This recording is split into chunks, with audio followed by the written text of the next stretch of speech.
Coming up on today's episode of Airborne Unlimited, judge's ruling brings Worldview launch facility to a halt. Bombardier Global aircraft surpassed 2,500 takeoffs and landings in Aspen. And attention drone operators, TFR violations can carry hefty penalties.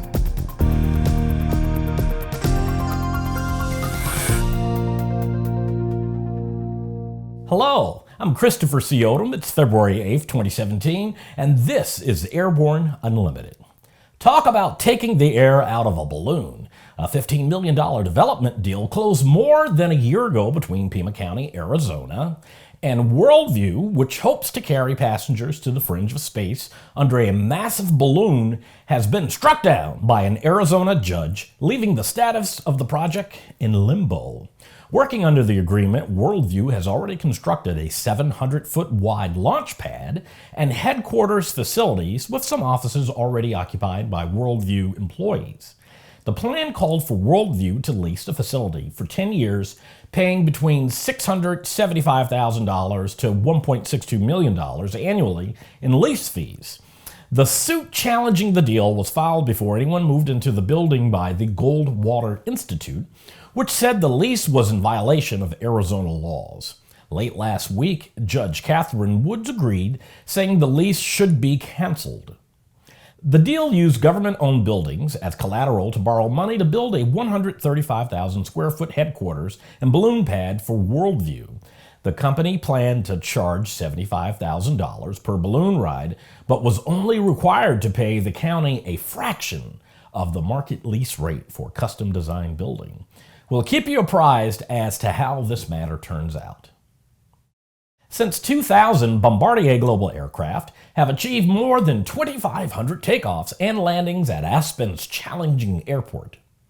Take our word for it, operations at this high-altitude facility can be interesting, delivering a steep approach capability like no other aircraft in their class. Global business jets demonstrate renowned agility and deft landing capabilities at Aspen County Airport, which is nestled among Rocky Mountain peaks at approximately 7,820 feet above sea level. The Global 6000 aircraft is the largest purpose-built business jet reportedly capable of smoothly mastering the high-altitude Aspen airfield.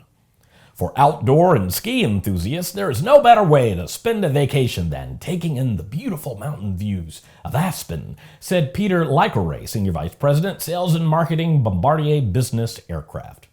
With their impressive performance, Bombardier's global family of aircraft can operate in and out of Aspen's airport effortlessly, all while delivering the smoothest ride possible.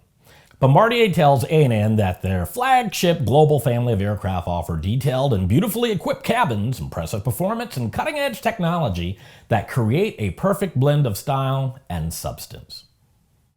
After the break, TFR violations carry hefty penalties. The Bristol Light Sport aircraft is what you are looking for. The Bristol is wider than a Cirrus, faster than a Skyhawk, offers more storage than a Husky, and comes standard with Garmin avionics. So what are you waiting for? Visit Bristol.com to find out how you can get into a Bristol today.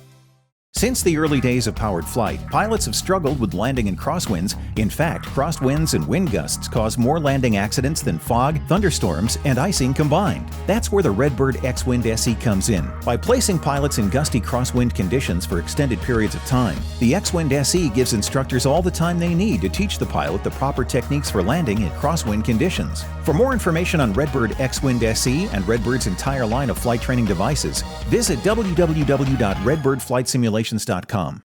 Concorde's recombinant gas RG series sealed battery technology produces a high-performance battery with the advantages of being pre-tested and fully charged at the factory. Find out more about Concorde's entire line of batteries at www.concordebattery.com. Concorde, the heart of your aircraft. Welcome back. If you have a story suggestion for Airborne Unlimited, Aero TV, the new AMA drone report, or our website or podcast, just email to news-spy@aero-news.net. One of the things new drone operators need to learn very quickly is the concept of a temporary flight restriction, which we have known for years as a TFR. Violating a TFR can carry serious consequences, even if you stray into one unintentionally. Pilots of manned airplanes know that violating a TFR can often prompt the sight of an F-16 flying off your wing. In extreme cases, the government is authorized to shoot down an airplane that is operating in one of its temporary restricted zones. For drone operators, the threat to life and limb is maybe not so immediate, but as Jonathan Ruprecht of the Ruprecht Law Firm recently wrote in his blog, there can still be serious consequences. Ruprecht reminds drone operators that if you knowingly or willfully violate a TFR, you can face some serious consequences, up to a year in federal prison and or a fine of up to $100,000. And yes, they are serious. If you accidentally stray into a TFR, you could receive an FAA order suspending or revoking your Part 61 pilot certificate or your Part 107 remote pilot certificate. The FAA order directed to FAA enforcement teams recommends a 30 to 90-day suspension for a simple TFR violation. Where can you find out about TFRs? Well, they're posted in what is known as the Notice to Airmen, or NOTAM in our nomenclature. They're posted to websites, including the FAA's, which anyone operating in the national airspace should be very familiar with. With some 3,000 Aero TV programs webcast to cyberspace, sometimes it can be fun to look back and enjoy some of the places we've seen, the flyers we've met, and the planes we've flown. Here's a look at one of our favorite Aero TV classic episodes. Well, this one does have the same honeycomb design. Basically, about 6 years ago, they came out with a two-part adhesive that allowed you to bond the honeycomb again instead of having to bake it like they do with the Yankee.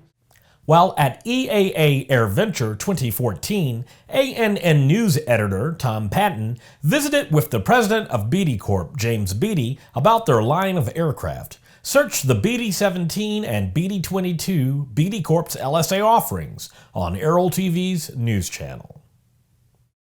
After these messages, Utah grounds drone regs. There's a difference between charting a steady course and pushing for the ceiling. And for nearly a century, Hartzell Propeller has been defining that difference. It's in our passion for engineering and research and our dedication to testing the limits of performance. We are built on honor. We are Hartzell Propeller. The dream is real, a truly affordable personal jet aircraft. The Subsonics Personal Jet Kit is priced at only $42,000. Kit plus engine is still under $100K. Add instruments, upholstery, and paint and you're flying. It's time to put your money where your bucket list is. Learn more at SonicsAircraft.com. With so much news coming out of the aviation industry, we're summarizing a few of those other great stories in a brief segment we call Around the Patch.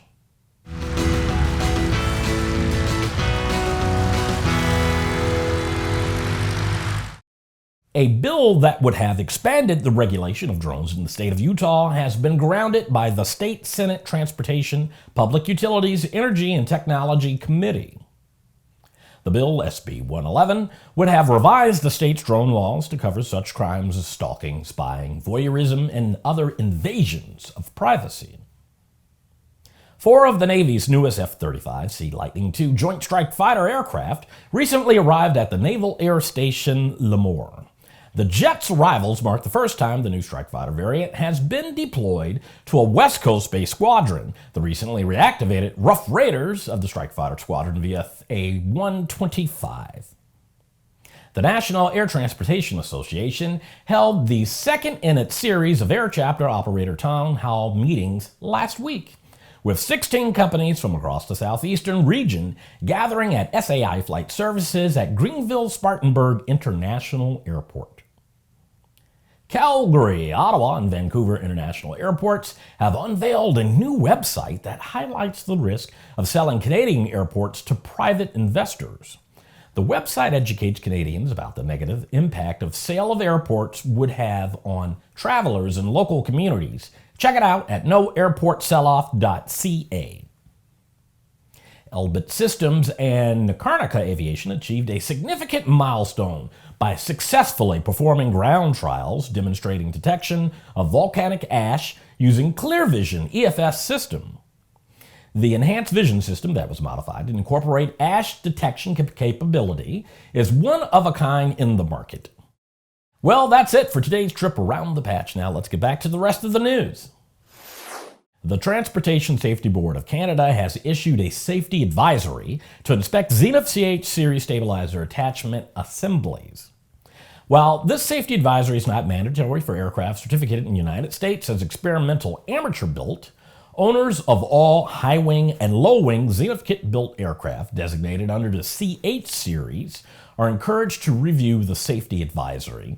This advisory bulletin has been issued because of an accident that occurred in September 2016 to a Canadian-registered Zenair Zodiac CH-601A that was built in 1994. A structural inspection of the aircraft's tail section revealed inconsistencies between the actual assembly and the applicable drawing set. Inconsistency with acceptable methods, techniques, and practices for inspection, repair, or alteration, as outlined in FAA Advisory Circulars 43.131B and 2B, were also identified. Information contained in the safety advisory can be of interest to owners of these aircraft who are not the original builders.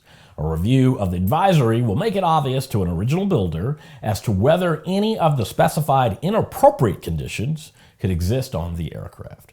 However, a downline owner may want to involve a certified mechanic in the process of examining the safety advisory and determining its applicability to a specific aircraft.